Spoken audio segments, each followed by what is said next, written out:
Hello, welcome. Today I'm going to be doing a full back massage for the lovely Michelle. Let's go ahead and get started. If you don't have time to watch this video right now, go ahead and save to your watch later and just watch whenever you get a chance. So I will often do dry work to start my massages, but I think I'm going to go ahead and go in straight away with the oil. Just a nice soothing effleurage is a great way to begin any massage if you don't want to do dry work. So I'm going to be focusing quite a bit on the lats today, and I like to start by the sacrum and just kind of start sweeping my hands up. And as I begin this massage, I'm kind of setting the pace for the massage. So I want this to be just a pace that feels good and relaxed, unrushed.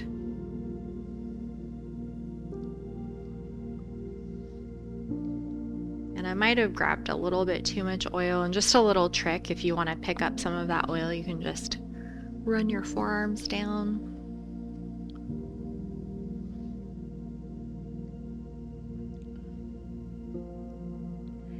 It's nice if you can include the arms in at least a few of your effleurage strokes. Feel really nice. So I have some oil applied, and so I'm going to go ahead and just start actually focusing on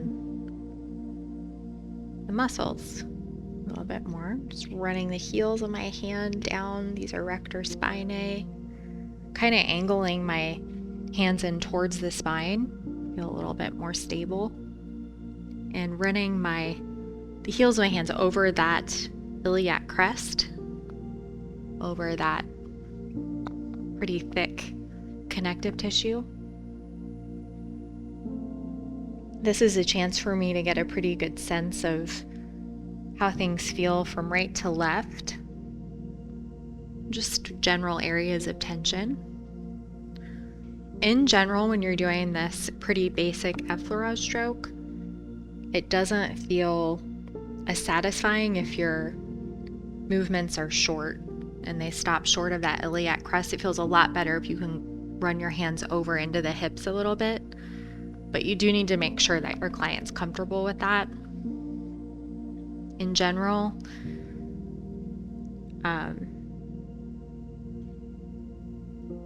you want to honor like the lines of the sheet. I'm usually working on clients that are draped. So just communication is key with all that kind of stuff.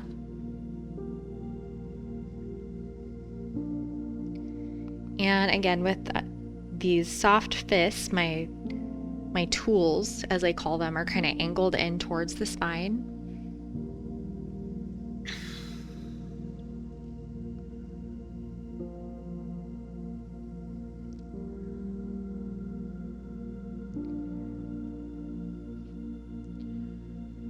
And just can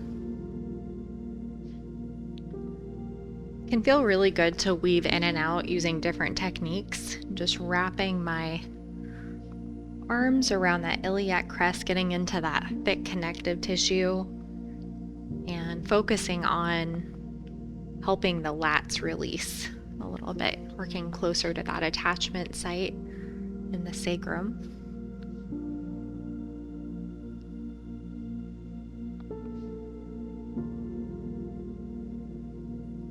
So before I finish my warm-up, I want to feel like I've hit kind of all the muscles that I need to, and I've at least worked the soft tissue a little bit. I'm going to start working these lats.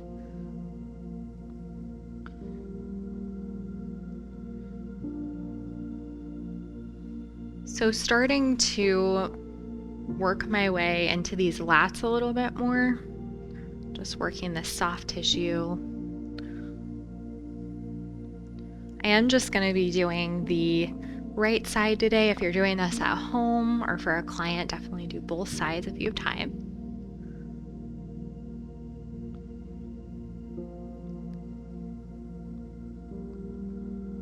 Just so long as you have a nice, consistent flow.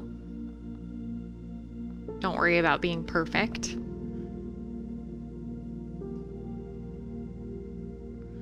I like to end with just a little effleurage stroke into the neck. And just so that I have a nice complete warm-up, I'm just gonna focus on these upper traps a little bit more and using the outer edges of my hand all the way into the neck. You don't want to forget about the upper trap as it kind of narrows into the hairline. This can be like almost the most satisfying part of that movement in the neck.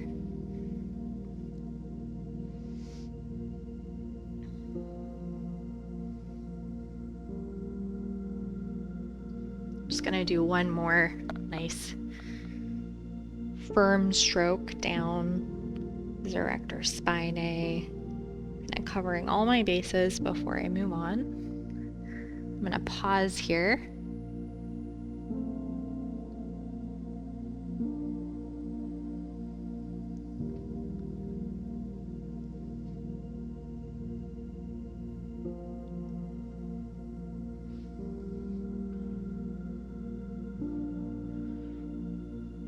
I should have plenty of oil on my forearms from earlier. Go ahead and, at this point I might need a little more oil. Go ahead and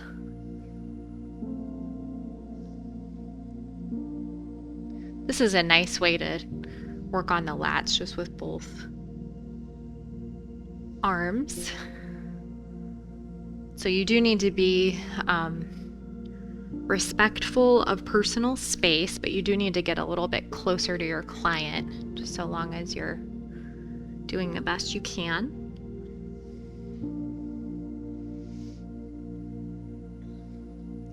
I'm kind of weaving like in between different muscles and going back again, so my approach today is pretty fluid. I'm not as focused on working locally, just thinking a little more broadly today, which is a really nice way to work. Not that it requires less focus, but it's definitely easier in some ways.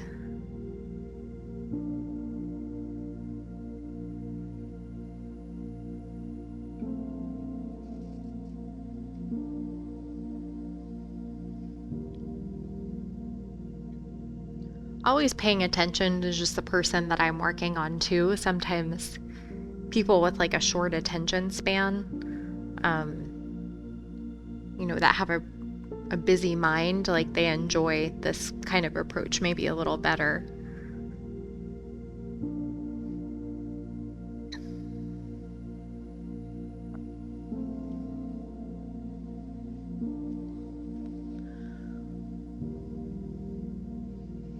Continuing my work in the lats,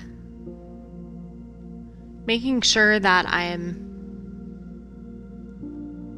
separating my feet enough where as I hinge over, I'm not feeling any strain in my low back. So the closer that you move towards the table, the wider your stance usually needs to be. It can feel really good if you include some work in the teres minor and major as you work on the lats.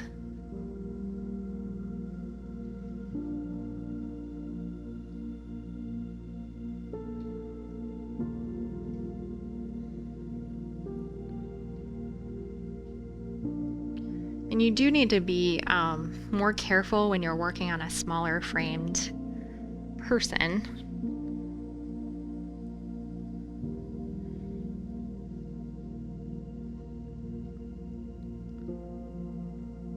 I'm actually starting to include my right forearm as well. I go ahead and land on this glute muscle, this glute medius, and I'm going to do a little bit of compressive work in here. This is really good for this especially the low back. And it's really good for the lats as well.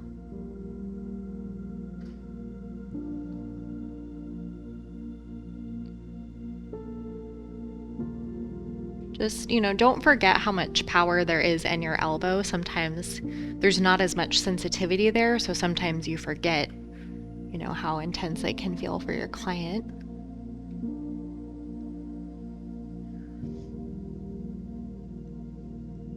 I like to just pause in between, holds just to give my client a little break.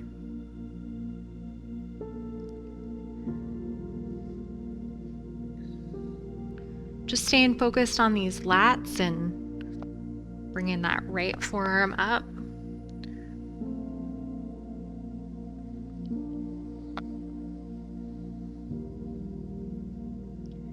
You do need to be careful of hitting that last floating rib, especially on a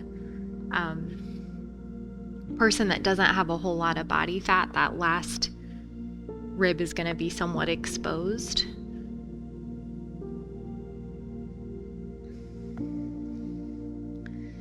Kind of shifting gears, I'm going to go ahead and start focusing on these erector spinae.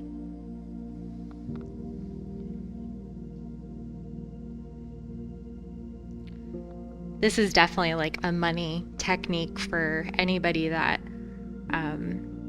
has ticklish clients. So you always want to work with a broader surface area. Usually want to apply more pressure if you're working on someone that's ticklish.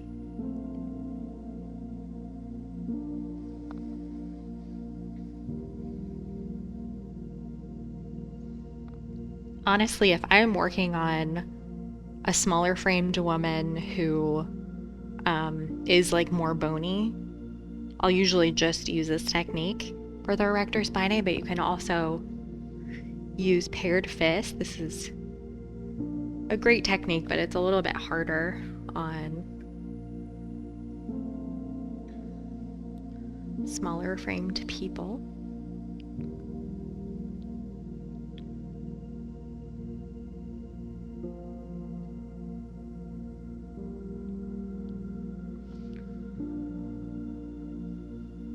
It's nice when you can work towards the spine, work these erector spinae from a different angle.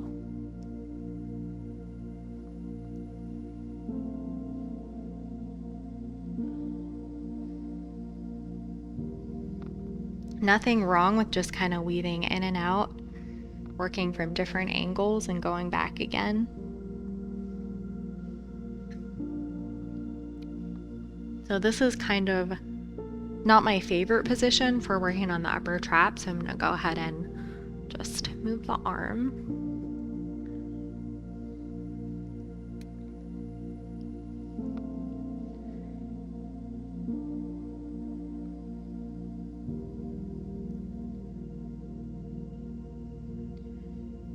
So I really want to feel like I'm in a nice flow before I start to work with less surface area. So I always begin by using as much of my forearm as I can as I work around that scapula.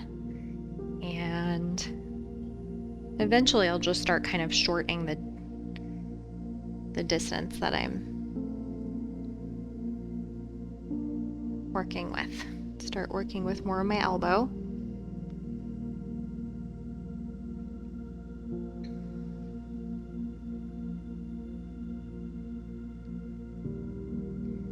You definitely see like some therapists, this is a powerful technique, but I kind of prefer having like a little bit of a flatter surface on my elbow. So this is kind of like a little lever.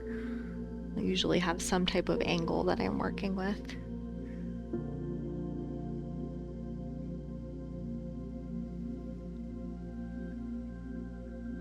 And I'm gonna do some trigger point in here. I'm just going to start to hold on these higher areas of tension that I'm finding.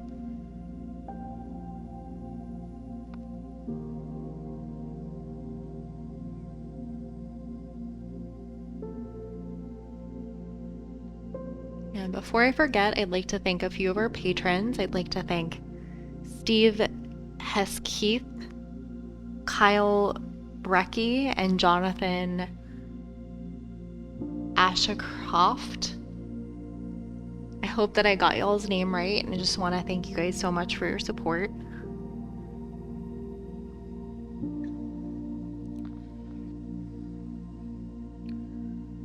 So I've never liked leaving the arms in different positions when I end a massage. It doesn't really matter, but go ahead and end this massage with a nice broad effleurage stroke.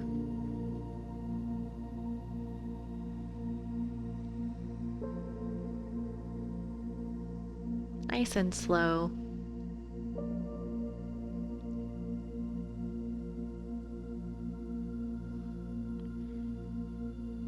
And that is all for today.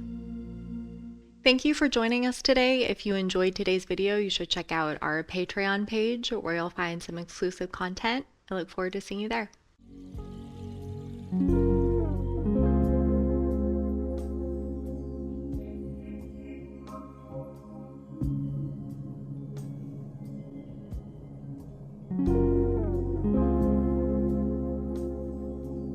Join us for 14 and 30-day programs, hour-long classes, and much more on our yoga app, Yoga Plus by Psyche Truth. It's free to download and features a variety of wellness content, including yoga, fitness, Pilates, guided meditations, and interviews with dozens of wellness experts.